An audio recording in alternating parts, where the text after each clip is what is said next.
का बता दो, स्टूडेंट जीएस से ही घबरा रहा है। अरे भाई जीएस करंट अफेयर है भाई, उससे बजट से पढ़ कर जाइए भाई, एक क्वेश्चन पक्का है एकदम ईमानदारी से, बजट से।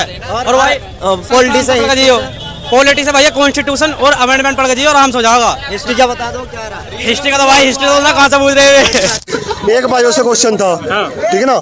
हरित क्रांति से जैसे वो नहीं होता सिंधु घाटी सभ्यता, उससे रिलेटेड 3 संख्या का औसत दिया था, 2 संख्या का औसत दिया था लास्ट के। भैया बहुत अच्छा पेपर आया सच में। हाँ, कैलकुलेशन के कुछ क्वेश्चन तो इतने इजी है, बहुत ज्यादा। दिल्ली पुलिस में हुआ था मेरा सन 2012 में। दिल्ली पुलिस वाले हो तो फिर ये तो इजी रहा। जो ये बहुत, लेकिन बहुत टाइम बाद कर रही हूँ ना मैं दोबारा से, तो इस वजह से, या फिर यूँ कह लो कि मेरी शुरू से ही तैयारी थी तो मुझे इजी लगा। से संख्या विधानसभा से था और आर्टिकल आ रखे थे, नीति निर्देशक मौलिक अधिकार आया था, नीति निर्देशक से क्वेश्चन आए थे 2 एग्जाम बिल्कुल भी प्रीवियस ईयर के अकॉर्डिंग बिल्कुल भी नहीं था। अच्छा। बहुत टफ एग्जाम बना रखा था उन लोगों ने, रीजनिंग बिल्कुल हटा के दे रखी थी।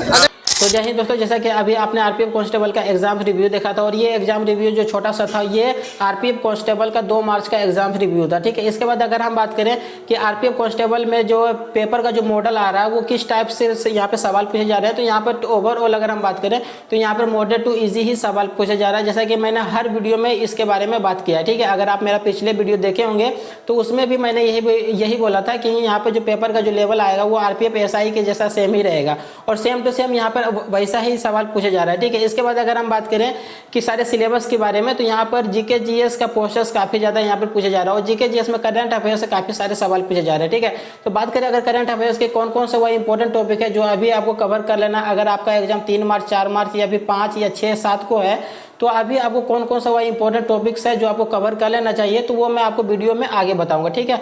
इसके बाद अगर हम थोड़ा सा मैथ पर आ जाए, तो मैथ की अगर बात करें तो मैथ में कैलकुलेटिव सवाल पूछे जा रहे हैं, यानी कि जिन जिन स्टूडेंट्स को यहाँ पे फॉर्मूलाज याद होंगे उनको तो दिक्कत नहीं हो रही, लेकिन जिन स्टूडेंट्स को फॉर्मूला याद नहीं होंगे उनको यहाँ पे मैथ में थोड़ा सा दिक्कत का सामना करना पड़ रहा होगा, ठीक है। तो यहाँ पर अगर आपको मेंसुरेशन एसआई सीआई का फॉर्मूला याद नहीं हो, एक बार उसको कवर कर लीजिए, यानी कि उसको याद कर लीजिए। इसके अलावा मैथ के जितने भी इंपॉर्टेंट फॉर्मूलाज है वो आपको एक बार रिविजन कर लेना है, अगर आपका एग्जाम 3 मार्च से लेकर 7 मार्च के बीच में है तो, ठीक है।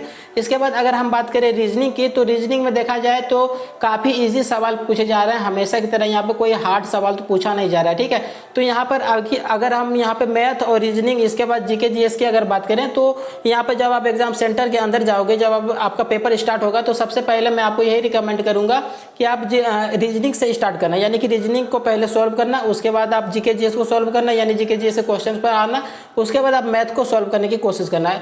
यहाँ पर जिन स्टूडेंट्स को जो क्वेश्चंस इजी लगता होगा वो पहले आप सॉल्व कर लेना, इसके बाद जो आपको लगता होगा थोड़ा सा ये कैलकुलेटिव है या थोड़ा सा हार्ड है या फिर आपको जो टफ लगता होगा उसको आप स्किप करके आगे बढ़ जाना, ठीक है। उसको आप बाद में देख लेना। इसके बाद अगर हम जीके जीएस की बात करें, तो जीके जीएस में करंट अफेयर से काफी सारे सवाल पूछे जा रहे हैं।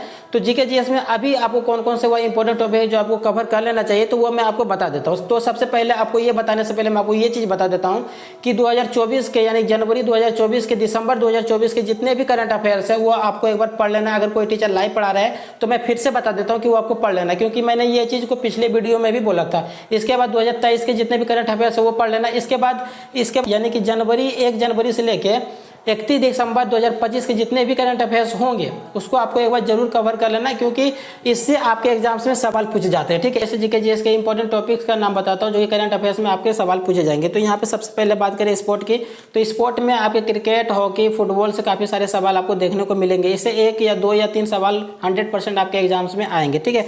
इसके बाद बात करें इंपॉर्टेंट स्कीम्स, तो स्कीम्स से काफी सारे सवाल तो 100% आपके एग्जाम में पूछे जाएंगे, क्योंकि ये एसआई में भी पूछा गया था। तो इंपॉर्टेंट स्कीम्स आपको एक बार कवर कर लेना है। इसके बाद बात करें इंडेक्स की, तो इंडेक्स 2023 से लेकर 2024, यानी कि 2023 से लेकर 2024 तक जितने भी सूचकांक हुए हैं वो आपको एक बार पढ़ लेना। इसके बाद हम बात करें इंपॉर्टेंट अवार्ड की, तो 2023 से लेकर 2024 के जितने भी इंपॉर्टेंट अवार्ड होंगे या 2025 के जितने भी इंपॉर्टेंट अवार्ड होंगे जो दिए गए होंगे वो आपको एक बार कवर कर लेना। इसके बाद बात करें मिलिट्री एक्सरसाइज की, यानी कि हमारे देश का जो मिलिट्री एक्सरसाइज हुआ है वो किस किस के बीच हुआ है, ठीक है। तो इसको भी आपको एक बार कवर कर लेना है, एक बार पढ़ लेना है। इसके बाद सीएम गवर्नर का नाम आपसे पूछ लिया जाएगा कि किस राज्य का कौन सा सीएम है, ठीक है, उसके गवर्नर का भी नाम यानी राज्यपाल के भी नाम काफ़ी सारे पूछ लिए जाते हैं, ठीक है।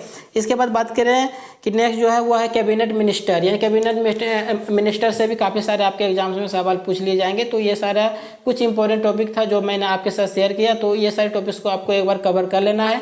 तो आई होप आपको ये सारी चीज़ें समझ में आ गई होगी। अगर इसके अलावा कोई डाउट या क्वेरीज है तो कमेंट में जरूर पूछिए। चलिए मिलते हैं किसी और वीडियो में, तब तक ले जाए, वंदे मातरम।